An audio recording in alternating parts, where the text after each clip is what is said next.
Stepping now to the 4A East, Courtland hosted Lafayette in a round 3 matchup. The Cougars get out to a lead. Victor Green with a big day running the ball on the ground. 14 carries, 210 yards, 2 touchdowns rushing for Green. Cougars get the 27-6 victory over Lafayette. Impressive victory here for Courtland. Completely saw it coming.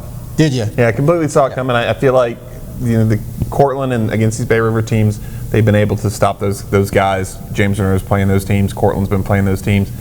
I liked Courtland from the beginning last week.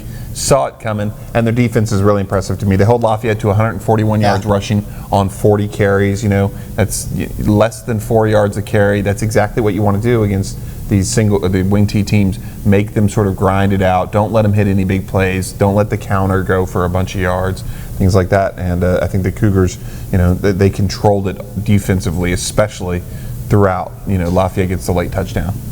Yeah, and so impressive performance. So you hold them on defense, Courtland does, but then also do exactly what you're trying to stop your opponent from doing. So they're able to grind it out. Some big carries from Green, but also some impressive, rather lengthy drives that just sort of, saps the will from your opposition. It's a very J.C. Hall type game plan. And the Cougars get a pair of interceptions. That I think that's also big in the game. Yeah.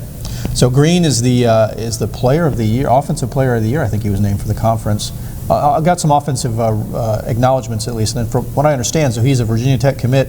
There's now a possibility of him playing some offense or being considered for some offensive time on the on the Hokies. Well, that would be interesting to see. I mean, he's such a talented player and so versatile, and clearly is an athlete. And he's the kind of guy where you're going to find something for him to do for your football team and have him on the field for as many plays as possible. Yeah, I think that's what Courtland does. They've got a number of players that play both ways. I mean, Coach Hall puts the best athletes on the field, and they go both ways. Yep.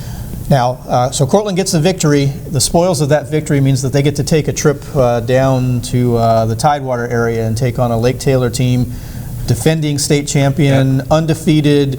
28 straight wins. This is going to be a tough task. This is a Lake Taylor team, with a whole bunch of athletes and talent and experience and the reputation.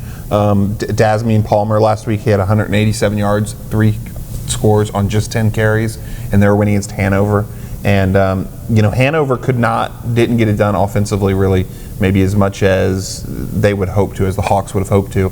And Hanover is a run-first team, sort of like Courtland. Right. What does that mean for the Cougars? I don't know. We'll see. Lake Taylor, though, as an athletic team, and Courtland's going to have to find a way to make the game be played at sort of Courtland's pace, where they can grind out drives and things like that, and keep it a game like that. I don't think they want to get into a position where Courtland has to drive out a 10-play scoring touchdown drive, and then Lake Taylor comes back and scores 2 plays. Right. You don't want that. You're going to have to play good defense again, and this is a tough task.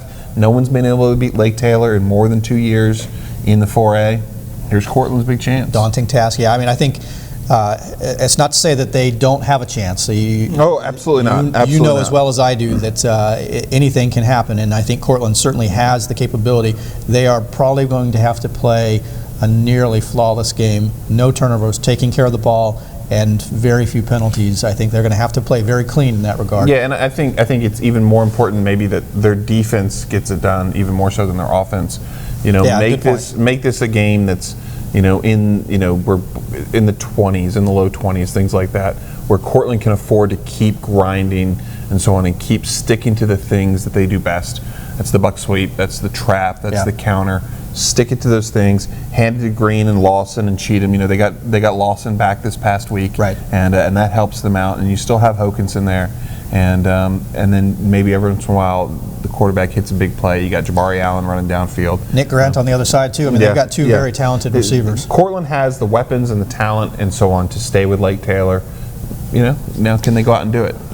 I like the game plan that you've set up there. You keep it close, keep it low scoring, the ugly game as we like to talk about sometimes. I think if Courtland is within a score in the fourth quarter, 1 possession game there, they've got to like their chances. Yeah, I don't see Courtland running away with this one, but if they can hang close, of course, what do I know? I just have. That would be a gutsy call there. Courtland in a route. Mark Coleman, everyone. No, I don't see that happening. But I think if Courtland can stay close and hang around there in the fourth quarter.